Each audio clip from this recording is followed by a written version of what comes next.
Do people criticize me? I actually haven't paid attention. Like this Oh, split, they have? oh yeah, people are like, Okay. I'm joined with Ayla after 2-0ing Immortals. You wouldn't really think it was a 2-0 after game one. Like if you just tuned out after 40 minutes in game one, you'd be like, I don't know if 100 Thieves won. But then you pulled that back.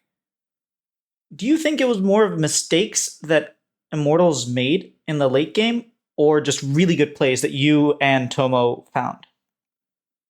Um, I think realistically, with how the first game went, we should have lost. They had Seoul. Apparently, they had a 7k gold lead. I don't know if it's true or not, but that's what the coaches said. So definitely, they should have won. I think we found a lot of good teamfight plays. Like Tomo one time on mid lane just altered and like absolutely destroyed Kai'Sa, and we won that team fight. So I think people in the team found really good engages to come back despite being down so much. So very lucky for us. Yeah, I want to talk about 100 Thieves. I talked to River last week, and he sort of confirmed a lot of the struggles the 100 Thieves were going through, where you have to play these AP junglers, but when you're playing AP junglers, the engage, which is like River's specialty, doesn't work, and so now you have to engage, but then there's not that same level of synergy, and it doesn't look very great. What have you guys done in the past week? You specifically have looked better, and I'll sort of, I mean, I'm sure you're aware of this, but you've had a lot of criticism your way, so I will get into that in a little bit. But so you looked a lot cleaner on your Alistar and Rakan. Rakan was what you played game two, right? Yeah, I played Rakan game too. Yeah, you looked a lot cleaner. What is that a team thing? Is that maybe you specifically? Like what? Run me through that. I mean, do people criticize me? I actually haven't paid attention. Like this Oh, split, they have? oh yeah, people are like, Okay. I'll get to that. Yeah. Yeah, no, I was just curious because honestly, I don't pay any attention at all. But okay. I mean, I'd say previously on the team, we were having a lot of struggles. Like basically every game we were down uh, an unrealistic amount of gold. Like against the Flycos, we were down like so much every game. And I think when that happens, it's pretty impossible to play the game. And yeah, I think with the addition of Tomo now, he's very vocal, so it's a lot easier to play because I think one of the struggles we had as a team was that it was basically only top jungle dictating which fights we took and like when we want to fight or what we want to do things. And I think with Tomo coming in, he's very vocal and he asks for what he wants and like demands like, oh, wait for me, like I need my items or I move. It's very good to fight, and I think that was kind of what we were missing, like someone who was giving confidence and like telling the team or like advising the team on when it's good or not to fight. And I think because of that, it's much easier for Sup and Jungle, or like for me in particular, to do my job. So yeah, I guess I looked better today. That's interesting. I do want to touch on what you were saying about top jungle, like being the most vocal ones. In the 100 Thief Heist video, when you guys were boot camping with VRX in Korea, they talked a lot about how they were trying to give you responsibilities for shot calling. And then we kind of never heard anything after that. Did you guys decide to move away from that? Or is this, what Tomo's or what the other people are doing are in addition to what you started doing? Yeah, I mean, I still chuckle a lot. I'm very vocal, so I don't know. I guess we didn't talk about it too much on the heist. I don't watch the heist as well, so I don't know what they say. But I mean, yeah, ever since the start of the split, I've been shot calling and I've been trying to keep it up. And yeah, that's about it. So, I mean, I feel a little conflicted because I didn't realize you didn't notice any of the criticism that's been your way, and so I'll sort of try to just summarize a little bit of it. But Sure. basically, they feel that you were a lot better in the ranged meta. Like your Milio was a very one of your better champions, and I feel like now that you have to play engage, you're not the greatest engage. The angles you're looking for aren't usually the greatest, and then the execution on those angles is lackluster. I guess that is the PG way of what Reddit and Twitter and a lot of analysts have been saying as well. Mm. How do you respond to like first impressions?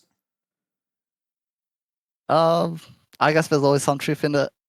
I mean, yeah, in our losses, I guess I looked bad. Didn't get the right engage, but honestly, I don't really mind too much what they say.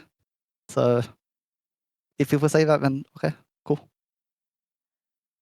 What's the vibe in the team when it comes to like it wasn't just you that was playing bad. A lot of your players have been playing bad. Sniper, talked about how he was underperforming. What what's the pressure or the environment like? Because when 100 Thieves first came, you guys were expected to be a bottom team, and you guys completely outperformed last split. It's like unanimous. And now coming into this split, now we're holding you to higher expectations, right? Not necessarily what you guys might have intended to begin with. So how is the environment right now? Pretty damn good. I mean, we're all very happy.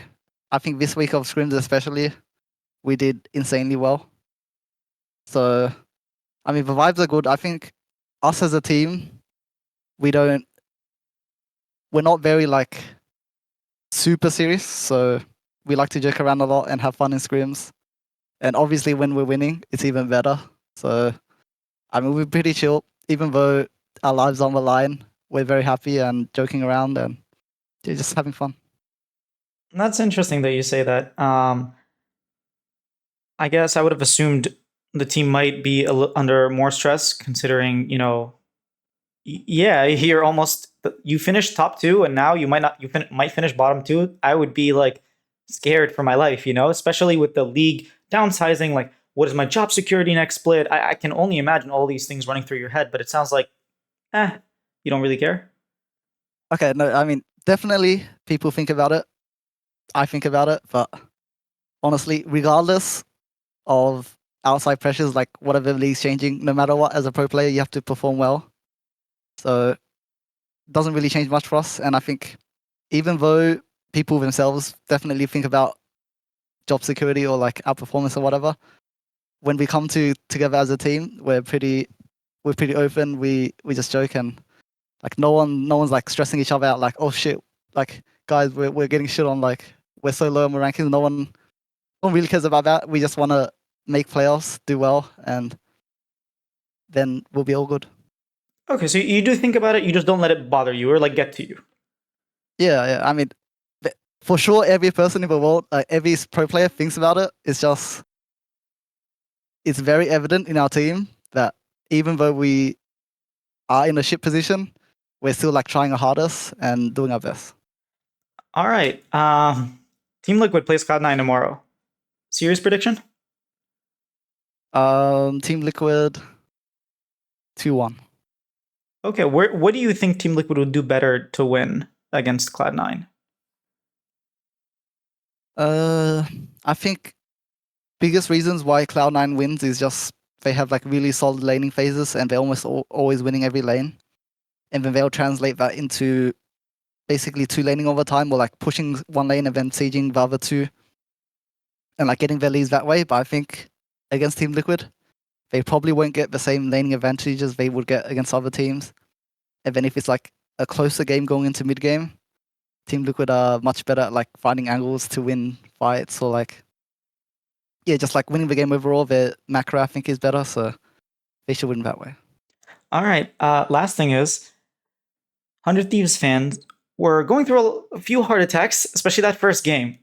Give me some words to the 100 Thieves fans, especially considering you're going to be playing the best team in the league, Shopify. Next week. If you haven't noticed, I'm a Shopify fan, but Yeah. Well, sorry for Shopify is gonna get knocked out, but let's see. we'll see. We'll see. All right. We're gonna knock them out. I'm sorry. I don't know. I mean, if you ask or follow any League of Legends content from 100 Thieves, everyone's gonna be saying how much better we are playing as a team right now, and how good the past week has been, and how confident we are going into playoffs. So I'd say the tough part is over, and I think we've finally figured it out and gotten better as a team. So just watch for that. All right. Well, good luck for next week because you're going to need it. Good luck to Shopify. All right, man. Thanks for the interview. I appreciate it. All right, thank you. All right. Bye. Now, we are not losing to 100 Thieves. I don't care what you say. If you watch pros that just came out earlier, we're winning. We're going to stomp 100 so hard. It's not even going to be funny. It's going to look kind of sad, actually. Well, for them, for us, it's going to be awesome. Uh, it was fun interviewing Ayla. I think this was the most fun time. I've interviewed him like 3 times now. This definitely was my most fun time. It was a little awkward considering he didn't know he was being criticized. I did want to push him. I really wanted to push him and be like, don't you know that fan perception actively affects. I was actually getting to that, but like fan perception and what Twitter and Reddit say affects some of the GMs that are hiring. And like you could be a really good player, but the narrative around you is that you suck.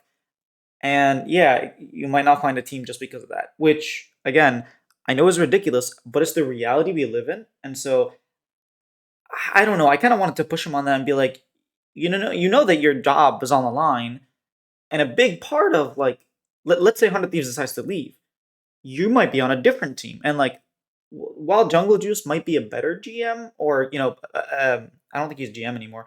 Well, regardless, like maybe 100 Thieves have a better GM, other teams don't. And when other teams don't have good GMs, or the best GMs, and that maybe they are good GMs, but unfortunately one of their weaknesses is that they're affected by narratives. And I think that's just reckless. I think if you want to really make this a career, you really have to explore every avenue. You can't just like do one thing and expect that to be everything. The fact that I can control the narrative, or like some other random person online who doesn't understand the game can control the narrative of it has financial impact on you, right?